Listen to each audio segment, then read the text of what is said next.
こんにちは、ウォッチミックスです。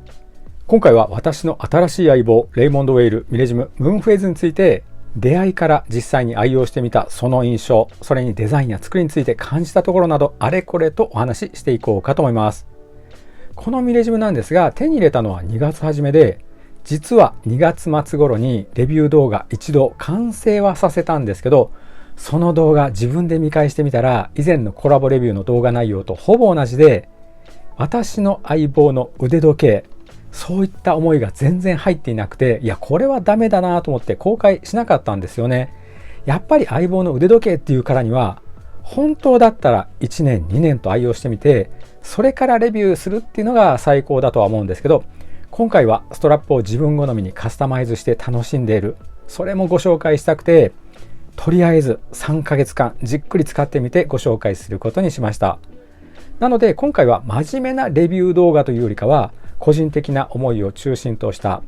その趣味的な内容になっているかとは思うので、一生ものの腕時計選びとは何ぞやみたいな、そういった有益な内容にはなっていないかとは思うんだけど、でも素敵な腕時計との偶然の出会いとか何かのインスピレーションにつながるかもしれないので、さらっと楽しんで見ていただければ嬉しいです。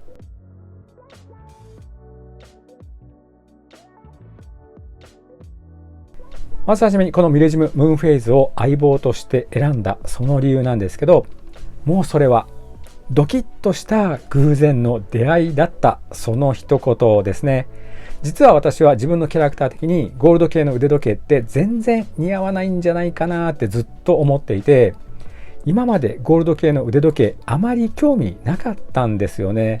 ただこのミレジムをコラボレビューさせていただくそんな機会があって、10日ほどお借りしてレビュー用にイメージ写真を撮影してみたり、あとは実際に腕につけて着用写真撮影していたんですけど、その時にあれ、このローズゴールドのミレジム、デザインもサイズ、そしてそのしっとりとしたローズゴールドカラーもめちゃくちゃ好みかもってなったんですよね。いや不思議でした。上質なヴィンテージテイストのデザインに小ぶりな 35mm というそのサイズ感もとても心地よかったし、優しく微笑んでいるハッピースマイリングムーンフェイズ、いやその表情にも癒されましたね。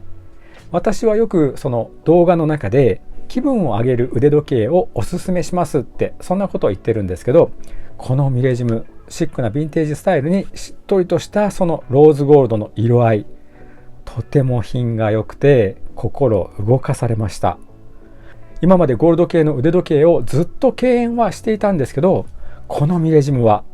枯れた親父の気分をぐっと上げてくれる、そんな腕時計でした。そして今回ご紹介しているミレジムは自分好みにストラップを交換してイメチェンして楽しんでいるんですけど、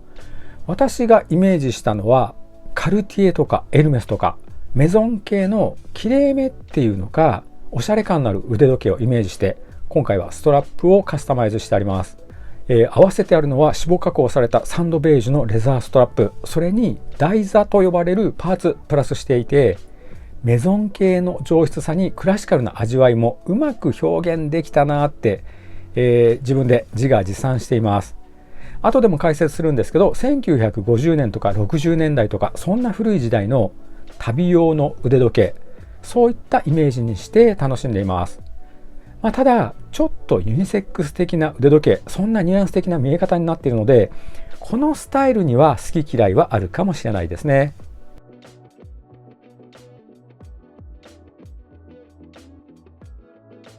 ではデザインと作りについて時計マニアの目線で細かく解説していきます。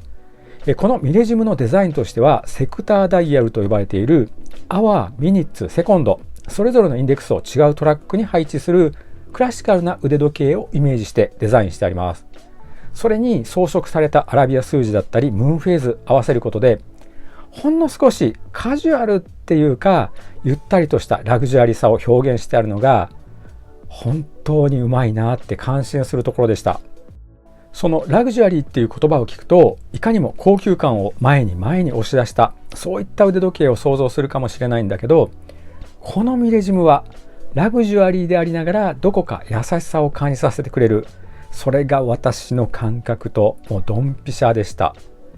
それと作りが想像以上に素晴らしかったのにもう驚きましたね。これは公式サイトの写真を見るだけではわからないところで、それは文字盤と針、それにガラスのクリアランスを限りなく狭くしてあるところです。このクリアランスを攻めていることで時刻の見やすさが上がるっていうのはもちろんなんですけど、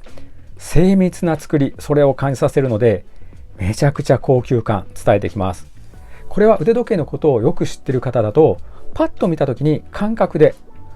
高そうな腕時計だなって感じるんじゃないですかね。特に単身なんですが、文字盤に貼り付いてるって感じ、それぐらいキツキツのクリアランスで取り付けてあります。これルーペで初めて見た時に本当に驚きました。それだけではなくて文字盤の作りに抑揚をプラスしてあって、薄型の腕時計なんですが深みのある表情に見せてあるのがすごいところ。文字盤は中央部分が縦のヘアラインになっていて、そしてアワーのトラックは目で見てわからないくらいほんのわずかに高さがつけてある。そしてミニッツのトラックから文字盤の縁に向かってなだらかにカーブしてあって、それに合わせるように分針と秒針の針先、曲げ針になっています。そうすることでなんとなく時計全体に奥行き感を感じさせて、実に表情豊かな腕時計に見せています。これが本当に味わい深いんですよね。特に晴れた日の窓際とかでこのミレジム見てみるとめちゃくちゃ美しい、惚れ惚れします。それと作りに関してはこのミレジム薄型ケースにドーム型のガラス採用してあるんですけど、ムーンフェーズ機構が入っているにもかかわらず厚さたったの 9.98 ミリと薄型に仕上げてある。これがねやっぱりいいんですよね。アラビア数字のインデックスだったりにっこりとしたムーンフェーズとかディティールだけ見てみるとそのカジュアルなところっていうのもあるんですが、薄型の腕時計に仕上げてあることでとても上品で上質、そんなイメージ伝えてきます。ベゼルをミラー、そしてミドルケースの仕上げをヘアラインにして質感のコントラストをつけてさらに薄く感じさせる、それもうまいところ。デザインだけではなくて作りへのこだわり、ここもすごいところで満足感めちゃくちゃ上げてくれました。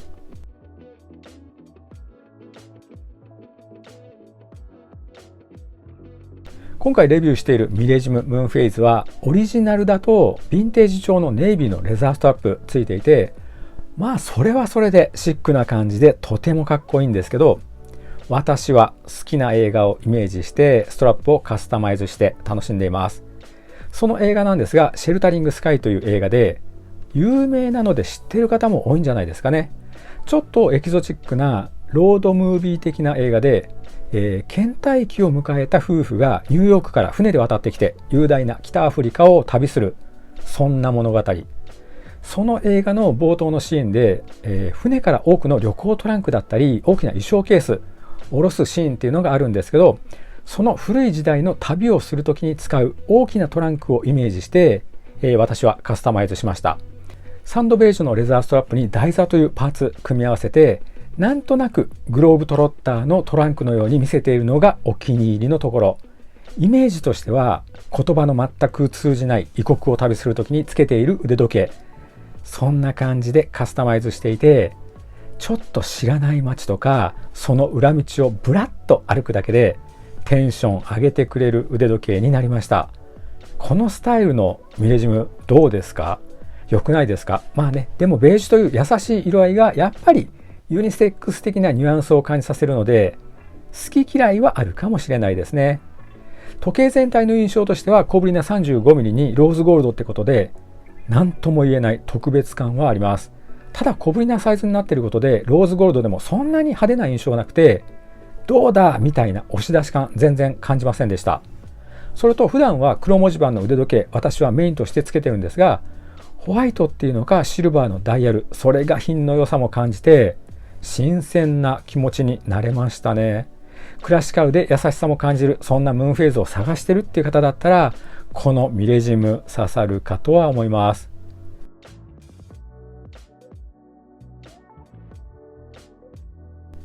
次に基本スペックと作りについて簡単な解説と、あとは個人的に感じたところをご紹介していこうと思います。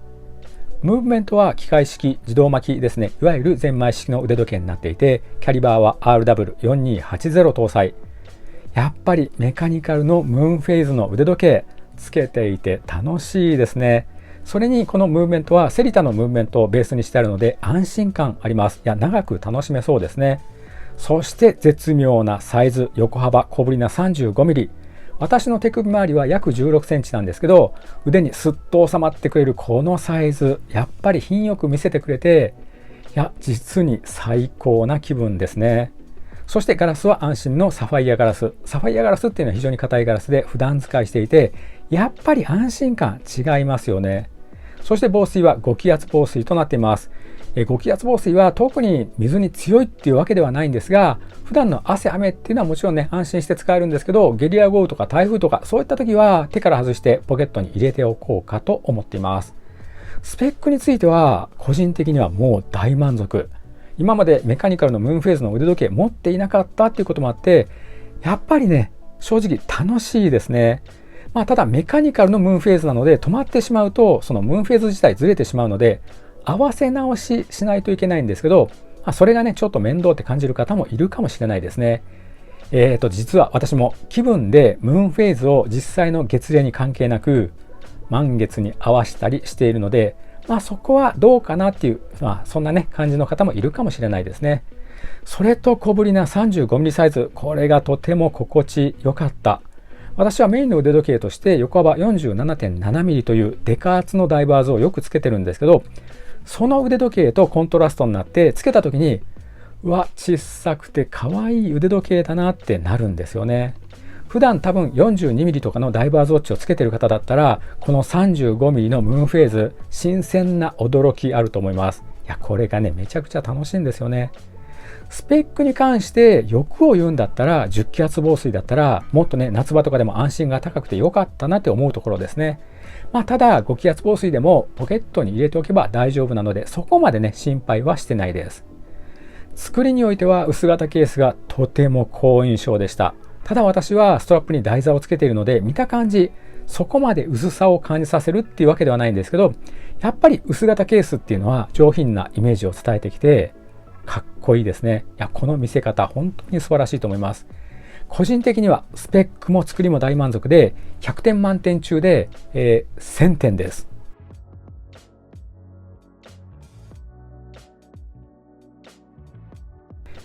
後書き的なところをご紹介すると、実は以前からいつかはカルティエのタンクとかエルメスの HO8 とかおしゃれなメゾン系の腕時計を1本は欲しいなーってずっと思っていたんですけど、自分にはこのエレガントさの中に優しさを感じさせるミレージムのムーンフェーズがメゾン系の腕時計として長く楽しめる、いやそういった想像をできるっていうのがやっぱり長年の相棒として選んだそのポイントとしては大きかったですね。やっぱり相性の良さを感じさせる、そういった腕時計が一生ものの腕時計として間違いないんじゃないかなって今は感じています。また10年後ぐらいにこのミレジムムーンフェーズを今でも惚れ惚れしているんだよなっていう、そんな動画レビュー出せたらいいなと思っています。最後までご覧いただきありがとうございます。これからも素敵な腕時計や時計関連の情報をご紹介していきますので、よろしければチャンネル登録と高評価をお願いいたします。